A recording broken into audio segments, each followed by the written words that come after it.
اللہ اللہ اللہ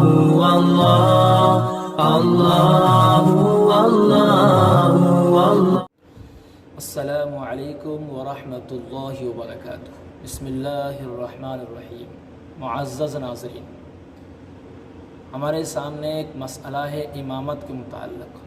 ایک بھائی نے سوال کیا، جو سوال عام طور پر ذہن میں آتا ہے لیکن پوچھنے کی ہمت نہیں ہوتی ہے، پوچھ نہیں پاتے ہیں، کہ امام صاحب جب کہیں اپنے کام سے چلے جاتے ہیں اور نماز کے موقع پر، نماز کے وقت میں مختلف حضرات نماز کے لیے مسجد میں آتے ہیں اور امامت کے لائق کوئی شخص نہیں ہوتا ہے کہ جو امامت کرے، تو پھر کس شخص کو آگے بڑھائیں؟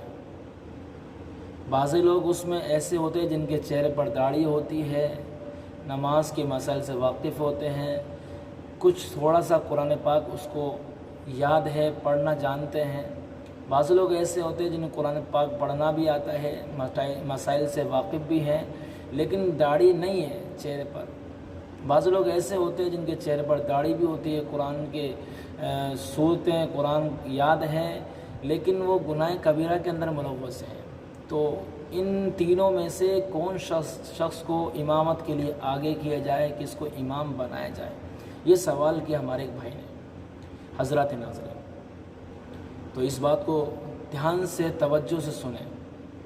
تو جیسا کہ ہمارے بھائی نے بتلایا کہ ایک شخص ہے جس کے چہرے پر داڑھی بھی ہے، نماز کے مسائل سے واقف بھی ہے، لیکن قرآن اس کو اچھا نہیں پڑھنا آتا ہے۔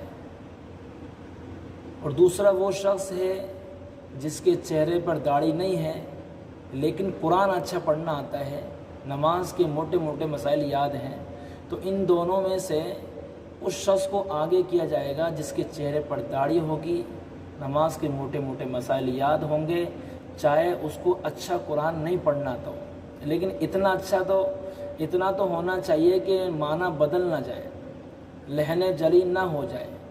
لیکن لحن جلی اگر ہوتا ہے، معنی بدل جاتے ہیں، ایسا غلط قرآن پڑھتا ہے، تو پھر اس شخص کا نمبر آئے گا جس کا نمبر 30 نمبر پر بتلایا سائل نے، کہ ایسا وہ شخص ہے جس کے چہرے پر داڑھی بھی ہے، نماز کے مسائل سے واقف بھی ہے، لیکن گناہ کبیرہ کرتا ہے، گانے سنتا ہے، اس طرح کوئی شخص ہے، تو پھر دوسرے نمبر پر ایسے شخص کو امامت کے لیے مقدم کیا جائے۔